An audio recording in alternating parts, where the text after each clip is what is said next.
สบายดีมื้อนี้เป็นมื้อวันอาทิตย์เนาะนางน้อยขายยาพื้นเมืองสิพากันไปเบิ่งการที่เฮาเอายาสมุนไพรขายยาพื้นเมืองแบบเป็นกันเองให้เบิ่งเลยเพราะว่ามื้อนี้ขึ้นภูได้มื้อนี้ขึ้นภูได้มื้อนี้ผู้ใดที่ว่ายังติดตามชมน้อยขายยาพื้นเมืองไปเบิ่งกันเลยไปเบิ่งกันเลย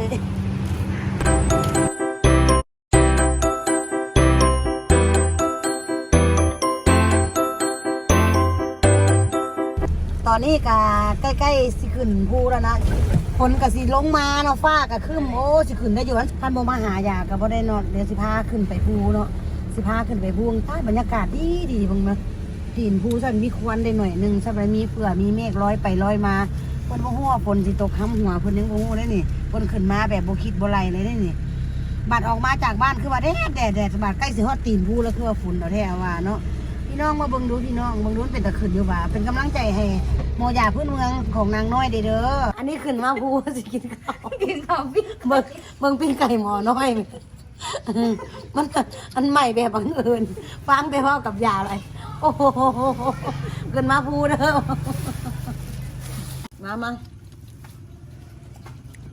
หิวข้าวใครที่ว่าอย่างขอกินสักคนเด้อ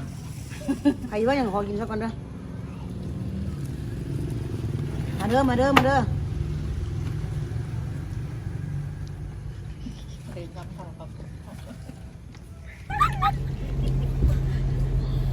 มาเบิ่งกันเลยสิพากันเลยทัวร์ลินภูผาปลาดงเพราะว่าแต่ละมื้อเนาะอันนี้ก็มาเจอตั้งแต่โทรศัพท์บ่เจอแต่บิ๊กกับซอมื้อนี้ก็มาขอพาไปเบิ่งภูผาปลาดงให้เบิ่งกันเลยเนาะปิ้นกล้องอยู่ไหนเนาะบัดนี้มาเบิ่งเนาะอันนี้ก็กำลังสิขึ้นภูเนาะกำลังสิขึ้นภูผาปลาดงจะเบิ่งความมันงามแฮงธรรมชาติแต่ว่าตอนนี้สิขึ้นไปหาภูเหลือมได้เนาะแต่ว่าพากันมาเบิ่งก่อนเนาะเอาเบิ่งธรรมชาติภูผาปลาดงที่ว่าตอนนี้กำลังใกล้ๆสิฮอดภูละใกล้ๆสิฮอดแต่บ่ฮอดจักเทื่อเนาะมันก็ไกลเนาะพี่น้องเนาะอันนี้เนาะโอ้ยเปียงได้เนาะผู้ใดก็ให้ฝากติดตามนี่เด้อฝากติดตามเป็นกำลังใจให้โมยาน้อยเด้อเพราะว่าถ้ามาเขาได้ขายเนาะเขาคันถาเขาได้ขายยาแล้วเขาก็จะได้ไปซื้อข้าวซอยคนที่เขาเจ้าบ่มีคนที่เขาเจ้าอยากกินเนาะคนที่เขาเจ้าหาเงินบ่ได้หรือว่าช่วงติดโควิดเขาเจ้าบ่มีเวียกเนาะผู้ใดบ่มีข้าวกินก็มาหาโมยาน้อยได้เลยมื้อนี้กำลังสิพาไปขึ้นภูไปชมภูธรรมชาติเพราะว่าโมยาน้อยนี่ได้อยู่กับบิ๊กกับซอกับ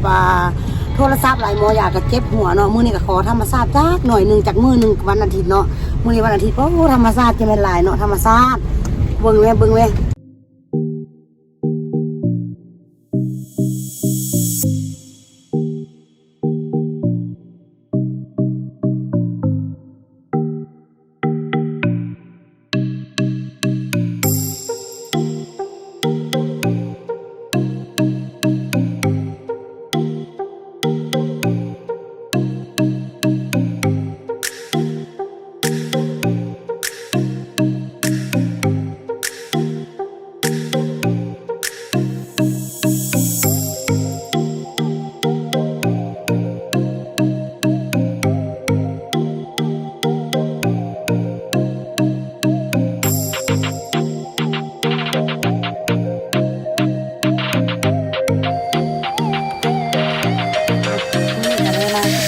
บอลเอายาอะไรมันมาเบิ่งกันเลยเนาะเอามาเบิ่งกันเลยเอามาเบิ่งกันเลยบอลที่ว่าธรรมชาติ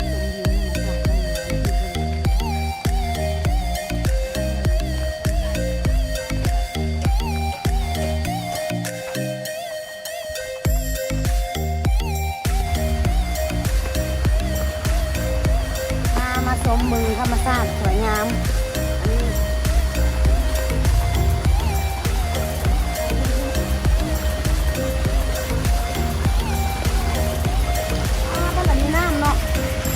ไปได้ไรอยู่วะนี่ฝนตกน้ำมีแบบนี้ไปได้วะนี่ทีนี้มาทางที่น้อยฮะ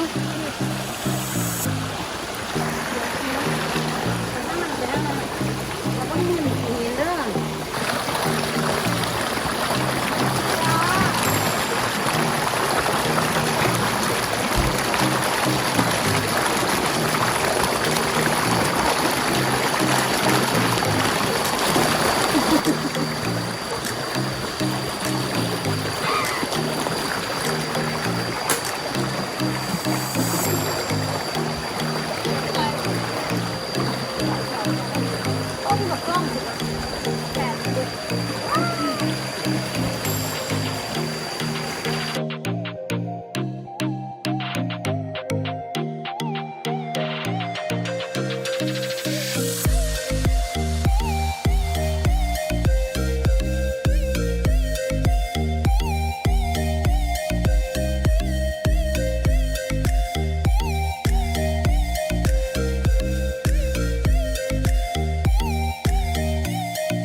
ก็ได้มาหายาอยู่เทิงภู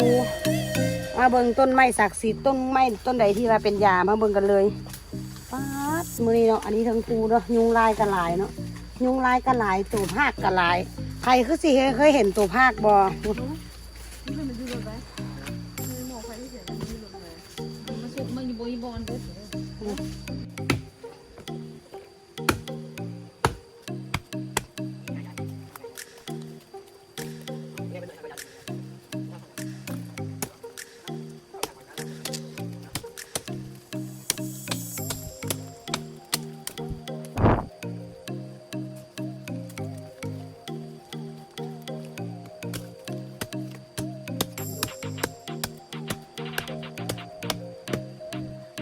เบิ่งเด้อให้เบิ่งเลยงามบ่มอกเลือดอันนี้น่ะมอกเลือดอันนี้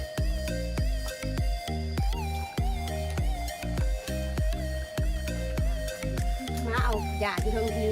พวกนี้ก็มาเอามอกเลือดเนาะมอกเลือดเลยตอนนี้หลายคนเลยเบิ่งเลยเพิ่นเบิ่งเลยอันนี้ให้กินไปเพิ่นเบิ่งตอนนี้หลายคนเนาะมาถึงภูนี่เป็นวันที่เด้อขึ้นภูเด้อขึ้นภูบ่ได้หน้ามันเริ่มมีแล้วเนาะพวกน่ะโตภาคป้าที่ว่ากัดขาเลือดออกเลยที่โตภาค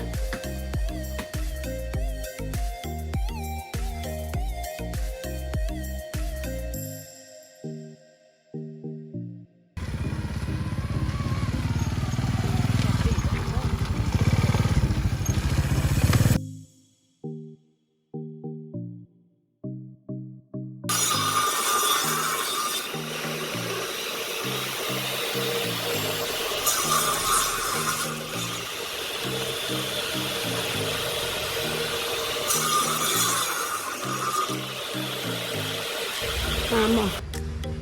พวกเลือดงามเนาะอยู่โดนไปเลือดออกหลายบ่งามบ่พี่น้อง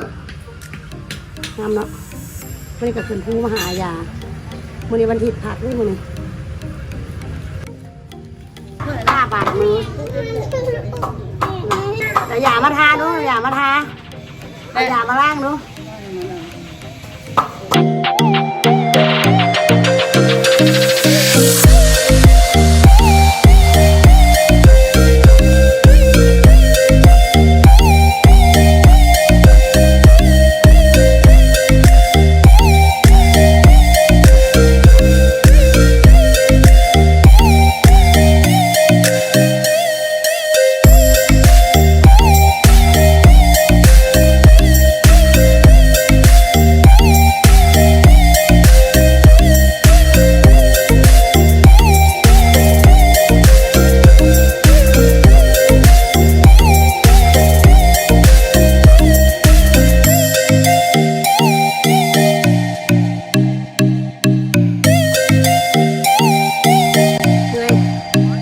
กดไลค์กดแชร์กดกระดิ่งเพื่อบ่พลาดชมคลิปต่อไปกดกระดิ่งแล้วอย่าลืมบ๊ายบาย